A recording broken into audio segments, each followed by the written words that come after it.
दोस्तों नमस्कार। हमारे साथ वरिष्ठ पत्रकार राजेश शर्मा जी मौजूद हैं और आज हम चर्चा करेंगे आरएलडी के जो चीफ हैं जयंत चौधरी, जो केंद्र सरकार में मंत्री हैं। उन्होंने आज मीरापुर विधानसभा उपचुनाव में ताबड़तोड़ जनसभाएं की हैं। 4 गांवों में उन्होंने लगातार सभाएं की हैं। दिन भर आज मीरापुर में रहे। वो पहली सभा उनकी बेल्डा गांव में थी, दूसरी धोखारेडी नगर पंचायत में थी, तीसरी जड़बड़ कटिया गांव में थी और चौथी नूनीखेड़ा गांव में थी। चारों गांवों का सोशल इक्वेशन डिफरेंट है, अलग अलग है। और आज इन 4 जनसभाओं में खास बात यह रही कि जो मंच पर बैठने की तरतीब थी वो अहम थी। दूसरा, जड़बड़ कटिया गांव चूंकि गुजर बाहुल्य गांव है तो वहां पर कृष्णपाल गुजर जो फरीदाबाद के सांसद हैं, तीसरी बार के केंद्र सरकार में मंत्री हैं, वो भी इनवाइटेड थे, वो भी आए थे वहां पे।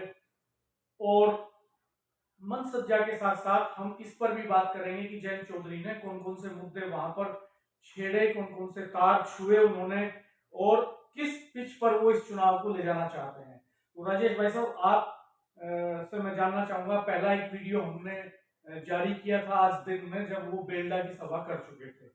बेल्डा की सभा में डॉक्टर संजीव बालियान मंच पे नहीं थे, विक्रम सैनी मंच पे नहीं थे और कटोगे बटोगे के फॉर्मूले पे वहां बात नहीं हुई थी। फिर हमने दूसरी जनसभा उनकी भोकरएडी में देखी तो वहां भी इस तरह की बातें नहीं हुई। तीसरी जनसभा जड़बड़ कटिया में हुई। तो मैं इन चारों जनसभाओं में आपसे चाहूंगा कि आप थोड़ा हमें ये बताइए कि मंच पर कैसे कैसे लोग बैठे थे दोनों दलों के, क्योंकि दोनों दलों का कोएलिशन है और जनता के बीच में छोटी छोटी चीजों का मैसेज जाता है। डॉक्टर साहब, पिछले लगभग 15 दिन से मीरापुर में चर्चा है और इन 15 दिन में हमने बहुत सारे उतार चढ़ाव देखे। सबसे पहले हमने जैसे चुनाव शुरू हुआ तो दासना का परिणाम देखा, फिर बहराइच का परिणाम देखा और फिर ऐसे बुढ़ाना का परिणाम देखा। तो उससे ये एक ऐसा परसेप्शन बन गया था कि जो मीरापुर का चुनाव है वो जो नारे थे कटोगिया बटोगे कि बिल्कुल समाज को होना है। बटोगे तो कटोगे या 80-20 इस फॉर्मूले पर शायद पोलराइजेशन होगा मुजफ्फरनगर के मीरापुर में। आप देखो कि जो खतौली के पूर्व विधायक हैं विक्रम सिंह सैनी, उन्होंने सुम्बुल राणा के पति पे एक आरोप लगाया तो संसद में, और वो बड़ा वैसा आरोप था कि भाई हमारी जाति की बताया उन्होंने कि उन्हें और फिर बाद में उन्होंने बच्चों को लेकर भी टिप्पणियां की और वो लगातार एग्रेसिव, जैसा विक्रम सैनी का पुराना रहा है इतिहास, तो मतलब कुछ भी बोल दिया, एक माहौल क्रिएट करना। आज डॉक्टर साहब ऐसा लगा, आज चारों सभाओं में आज हम थे। सुबह बेल्डा गांव में थी, उसके बाद में फिर भोपाली में हुई, फिर जड़बड़ कटिया में हुई और फिर रात में नूनीखेड़ा में हुई। आज से एक अलग परसेप्शन ये हो गया। आप देखिए कि अभी 3-4 दिन पहले पूर्व मंत्री संजीव बालियान ने एक बयान देकर विवाद पैदा कर दिया था, और विवाद यहाँ हिंदू मुस्लिम नहीं है, जाति का विवाद था। ये कहते हैं कि भाई जातियों के संगठन ये जो है ये कहाँ चले गए, सब लोग इन्हें कौन बनाता है, और ये क्योंकि उनके खिलाफ हैं और इन्हें गंगा जी में भागी, इस तरह की बात करते हैं। उन्होंने एक माहौल अलग तरह का लेके गए थे और आज जयंत चौधरी ने मैनेज कर दिया।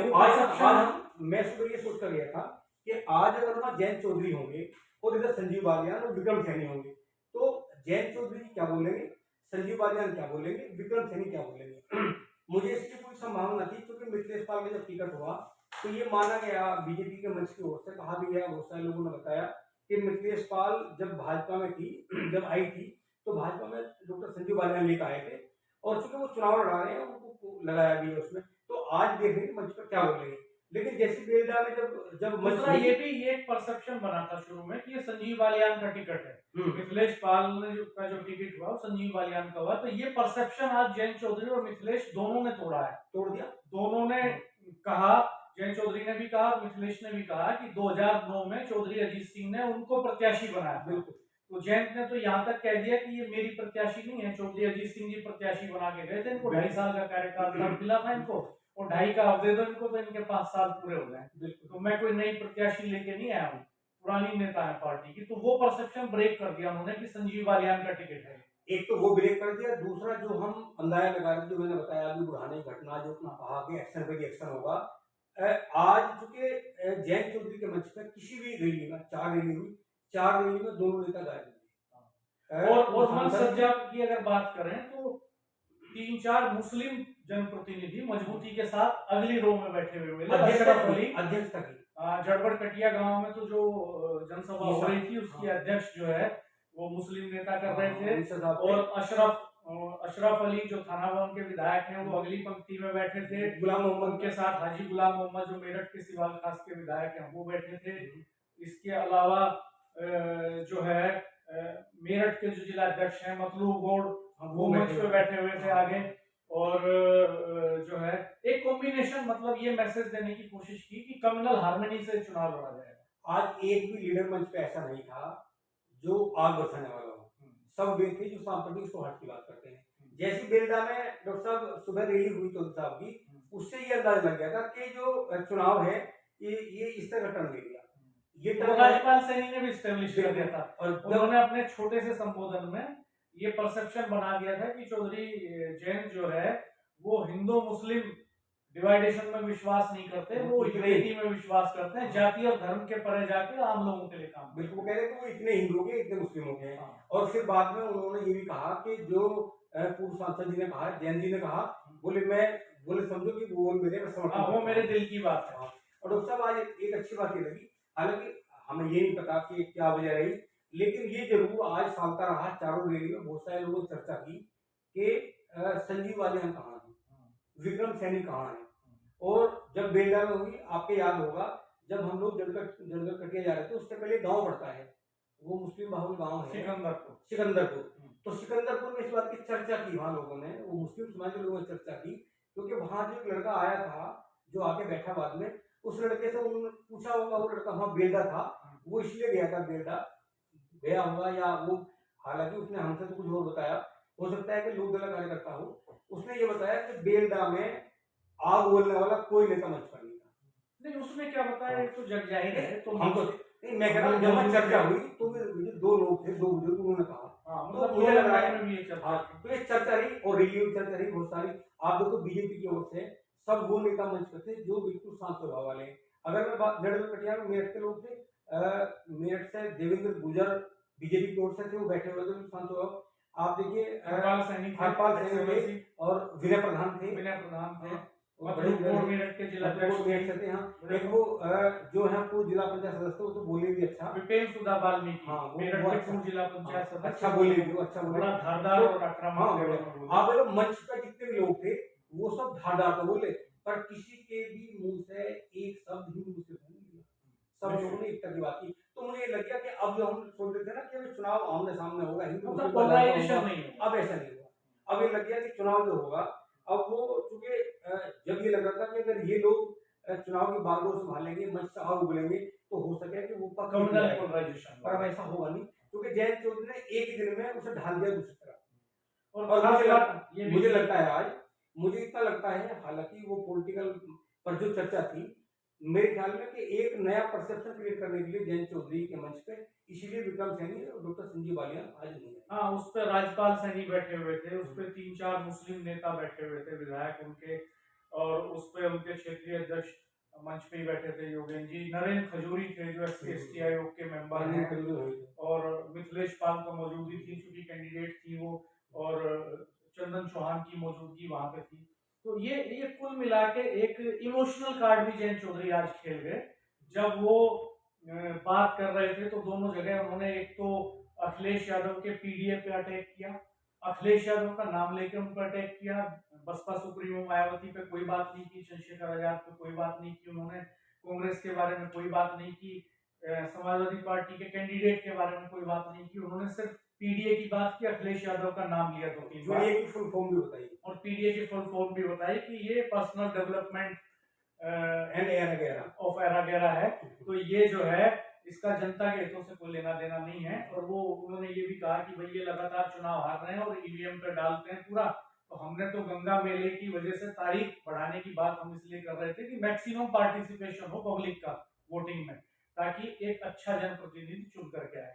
तो इस तरह से उन्होंने अटैक भी किया। और दूसरा, जयंत चौधरी लगातार अपनी जो डेवलपमेंट ओरिएंटेड स्कीम्स हैं, जो उनके कौशल विकास मंत्रालय की स्कीम्स हैं, उनका भी नरेशन किया उन्होंने। रिश्तों का खेल पूरा एक तरह से दिखाई दिया वहां पे, इमोशनल कार्ड जड़बड़ कटिया में खास तौर पे। जैसे वहां चंदन चौहान लगातार जो है मिथिलेश पाल को अपनी बुआ जी बताते रहे और वो उन्हें भतीजा बताती रही। और वो हवाला देते रहे कि मेरे पिताजी स्वर्गीय चंदन चौहान ने भी मिथिलेश पाल को 2009 में विधायक बनवाया था, संजय चौहान जी ने। और वो जो है लगातार रिश्तों का हवाला देते रहे। फिर वो जैन चौधरी जी से रिश्तों का हवाला देते रहे और जैन चौधरी भी चौधरी बाबू नारायण सिंह जी से चौधरी चंद सिंह जी के रिश्तों का हवाला देते रहे। और फिर एक तरह से जो है पूरा आप देखिए कि एक परिवार जैसा माहौल बनाने की कोशिश की गई, इमोशनल कार्ड पे पूरा चलने की कोशिश की गई वहां पर। देखो जड़बड़ कटिया में, क्योंकि ये लगा जैन चौधरी जी को कि जड़बड़ कटिया में उनका विरोध होगा, जैसे चल रहा लगातार, चाहे वो संजीव बयान का मामला हो, चाहे वो गुजर प्रत्याशी न बनाने का मामला हो।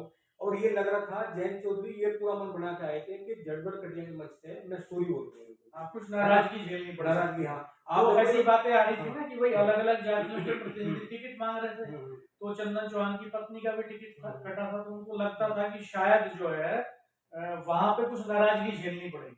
आप देखो जब उन्होंने कहा, जैसे उन्होंने कहा मिथिलेश पाल ने, तो नहीं चंदन चौहान ने कहा, इमोशनल कार्ड खेला कि जब मेरे पापा सांसद थे तो वो संयोग देखो 2009 में उन्होंने बुआरी को चुनाव लड़वाया, और आज मैं सांसद बना हूँ तो मैं बुआरी को चुनाव लड़ा हूँ। दूसरा, जैसे उन्होंने जोड़ा ना कि चौधरी साहब के नारायण सिंह के रिश्ते कैसे थे, चंदन चौहान के बाबा से कैसे रिश्ते थे, क्योंकि ये तो है डॉक्टर साहब कि इस मोरना क्षेत्र में जब मतलब जब नारायण सिंह का नाम आता है, संजय चौहान का नाम आता है, तो अगर आक्रोश में भी है गुजर, तो फिर वो इमोशनल हो जाती है। आज भी वहाँ जो है, आज भी हमने बात करी वहाँ उनसे, हम बात कर रहे थे वहाँ गुजर नेता जेठगढ़ गाँव के, तो बहुत नाराज थे। हमने कैसे नाराज किया, अब वोट दोगे? बोले यार अब ये इमोशनल कार्ड खेलते हैं, हम नारायण सिंह जी के भाग के चले जाएंगे, चंदन से भाग के चले जाएंगे। बोले बहुत सारी समस्या है कहने को, तो पर ठीक है अब तो वोट देंगे, बाद में बात करेंगे। तो वो जो इमोशनल कार्ड खेला, कहना पड़ा जैन चौधरी को। मैं तो ये सोच कर आया था कि लोगों में इतनी नाराजगी है, मुझे ऐसा डरा रखा था कि मुझे लोगों से ये कहना पड़ेगा, सॉरी बोलना पड़ेगा, और ये कहना पड़ेगा कि भाई पॉलिटिकल जब टिकट वितरण होता है तो किसी एक को होता है और हमें बहुत सारे लोग जोड़ना होता है। उन्होंने कहा लेकिन ऐसा कुछ नहीं है, सब लोग अच्छी तरह, भाई सब लोग नारेबाजी कर रहे थे, अच्छा माहौल में बेसिकली भीड़ थी। अलग अलग कास्ट कॉम्बिनेशन वाले गांव थे। भोकर एडी जो है वो जाट बहुल और मुस्लिम बहुल कस्बा है। बेल्ला मिश्रित आबादी वाला है, जाट वहाँ भी अच्छी खासी संख्या में। नूना खेड़ी में जो है जाट है। जड़बड़ कटिया गुजर गाँव है। तो चूंकि मिथिलेश पाल का टिकट होने के बाद ये जो दो बड़े सेगमेंट हैं जाट और गुजर, इन्हीं के बीच से सुगबुगाहट आ रही थी कि साहब विरोध हो सकता है, प्रत्याशी को लेकर नाराजगी है। तो आज की 4 रैलियों में, 4 जनसभाओं में जैन चौधरी का फोकस ये था कि ये जो नाराजगी नाम का शब्द है इसको डाइल्यूट कर दें, इसका नैरेटिव इस इलेक्शन से खत्म कर दें। उसमें वो काफी हद तक सफल होते हुए भी दिखाई दिए। कृष्णपाल गुर्जर को भी मंच पे लेके आए, तो कृष्णपाल गुर्जर ने अपनी ससुराल का हवाला भी दिया कि मेरी ससुराल तो इमोशनल कार्ड उन्होंने भी खेला, रिश्तों का कार्ड खेला। और उन्होंने ये भी कहा कि जैन चौधरी जी ने फरीदाबाद से तीसरी बार सांसद बनने में जैन चौधरी की बड़ी भूमिका है। मैं तीसरी बार सांसद बना हूँ, फरीदाबाद से मुझे चुनाव जितवाने के लिए, लड़वाने के लिए कहा कि मैं ऋणी हूँ, तो मैं ऋणी हूँ इनका। और बोले अगर अब ये जो है अब मौका आपका है, अब आपको देखना है। तो ये रिश्तों का कार्ड, ये इमोशनल कार्ड। और आप देखो कृष्णपाल जी ने कितनी चतुराई का काम किया। उन्होंने एक मैसेज दे दिया कि मेरा इस क्षेत्र से क्या रिश्ता है। उन्होंने कहा, डबल मेट पे बोलते हुए कहा कि मेरी ससुराल तो यही है, जलालपुर गाँव बताइए, वहां से ससुराल है। और जब मैं गुड़गांव से ससुराल आता था तो मुझे पूरा दिन लगता था। और आज जो है 1975 में उन्होंने कहा कि जब मैं 1975 में अपनी ससुराल आता था तो मुझे पूरा दिन दिल्ली गुड़गांव से दिल्ली होते हुए अपनी ससुराल जमालपुर आने में लग जाता था। और आज जब मैं आता हूँ तो 2 घंटे में आ जाता हूँ। तो उन्होंने सीधे तौर पर नहीं बताया कि मेरी ससुराल यहाँ है, उन्होंने बता दिया कि मेरी ससुराल यहाँ है। इमोशनल बोले मेरा कुछ क्षेत्र से जुड़ाव है। और दूसरा कहा कि भाई मेरे चुनाव में जैन चौधरी का मैं ऋणी हूँ। यहाँ जैन चौधरी ने एक कार्ड और खेल दिया। उन्होंने बीच में सवाल उछाला, जो लोग बैठे हुए थे हंसते हुए, कि कृष्णपाल जी कितनी बार ससुराल आते हैं। तो कृष्णपाल जी ने हंसते हुए मन से जवाब दिया कि साल में 1 बार तो कम से कम आता हूँ। और आप देखा ना मंच पे जिस समय कृष्णपाल जब नाम लिया, जो कृष्णपाल जी को बोलना था, तो जो मंच संचालन कर रहे थे जिलाध्यक्ष, तो उन्होंने कहा कृष्णपाल जी ने कि पहले मैं बोलूंगा। उससे पहले जैन चौधरी ने बुला के कह दिया कि मुझसे कि मैं पहले बोलूंगा और कृष्णपाल जी बाद में बोले, क्योंकि हमारे अतिथि हैं ये। और इस बात को लेकर मंच पे लगभग 40 सेकंड तक ये नहीं हो कि पहले हाँ, मैं पहले मैं पहले आपका खेल चलता रहा। कृष्णपाल गुर्जर जैन जी से कहते रहे कि नहीं, आप बाद में बोलेंगे, आप यहाँ के बड़े नेता हैं, मैं तो अतिथि के तौर पे आया हूँ, तो आप बोलिएगा। और वो जो है जैन चौधरी कहते रहे नहीं, आप बाद में बोलेंगे, आप अतिथि हैं, मैं पहले बोलूंगा। जबकि तो संज्ञान करता नाम बोल के रखे जैन चौधरी आएंगे, ये सबक संबोधित करेंगे। ये आत्मीयता और ये डिस्कशन वहां पे दिखाई दे रहा था साफ मंच पे।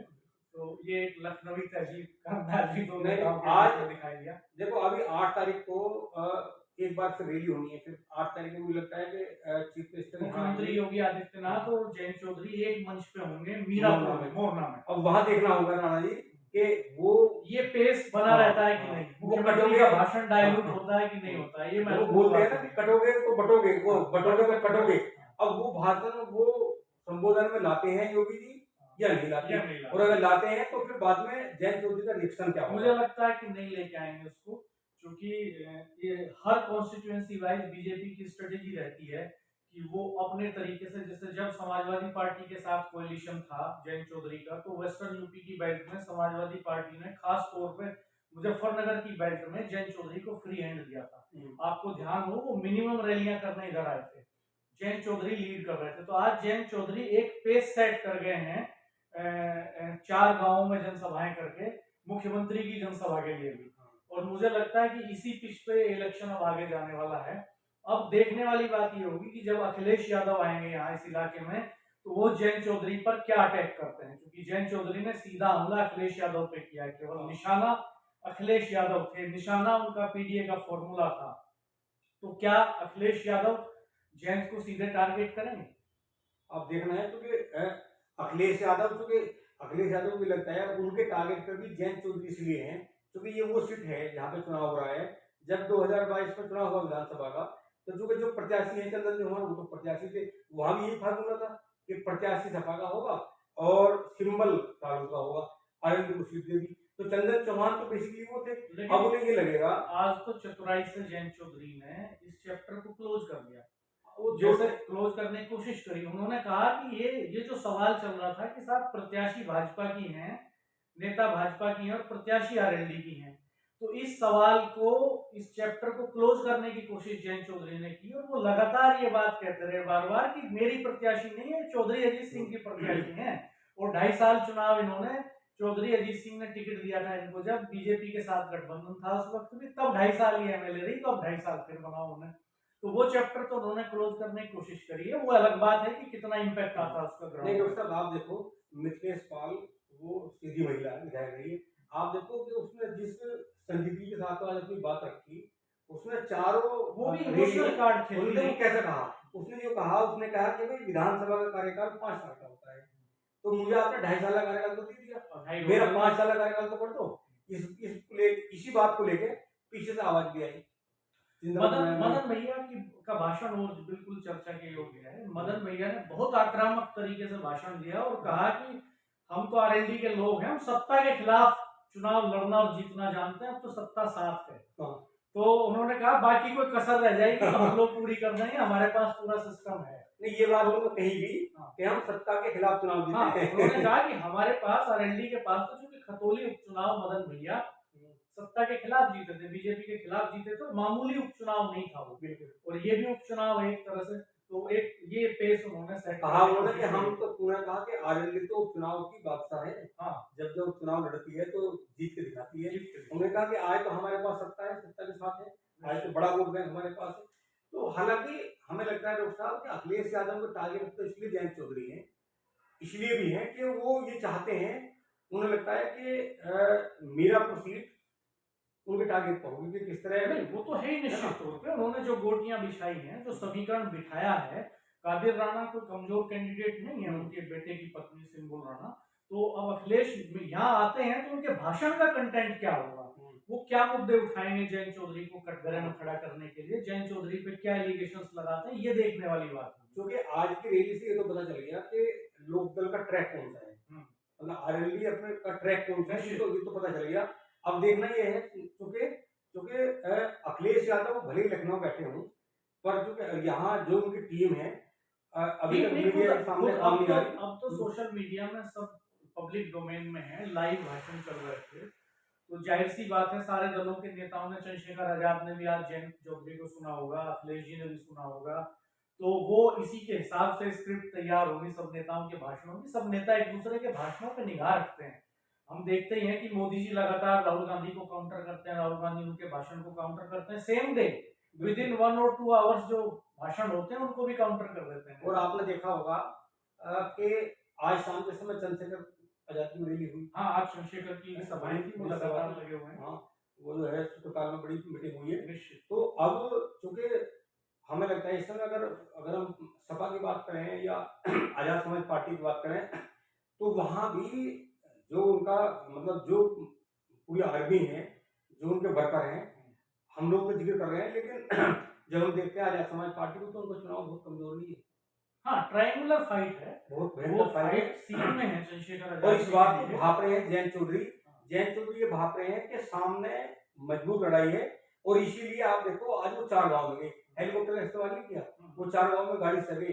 गाड़ी से जाने के मैसेज ये भी था कि वो गाड़ी से आ रहे हैं, हेलीकॉप्टर का मैसेज अलग जा सकता था जब सत्ता में है। और दूसरा, जब आप छोटी छोटी नुक्कड़ सभाएं कर रहे हैं, अभी इलेक्शन में टाइम है, 20 तारीख को चुनाव है, 18 की शाम को 5 बजे प्रचार बंद हो जाएगा, और आज से लेकर के लगभग जो है 12-13 दिन का समय प्रचार का है, 12 दिन का।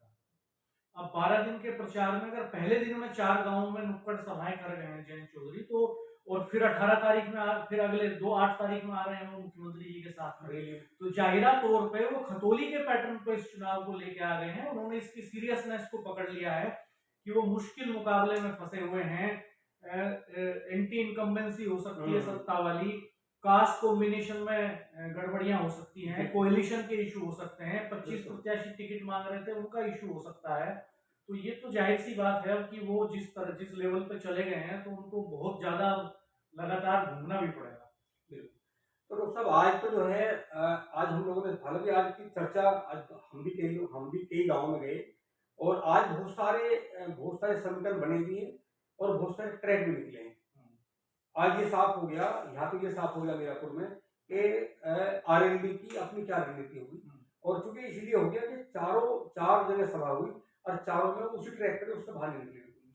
अब देखने वाली बात ये होगी कि क्या ये पेस परसों मुख्यमंत्री योगी आदित्यनाथ की जनसभा में भी बना रहता है, या योगी आदित्यनाथ अपने एजेंडे पे अपने स्टाइल में बोलते हैं। ये महत्वपूर्ण बात होगी, इस पे हमारी निगाहें रहेंगी। मोरना भी मिक्स पॉपुलेशन वाला इलाका है, और इस पूरी बेल्ट में, इस मीरापुर के क्षेत्र में 55 गांव तो मुस्लिम झोजा बिरादरी के हैं, तो ये बड़ी संख्या है, और लगभग 38% मुस्लिम वोटर है।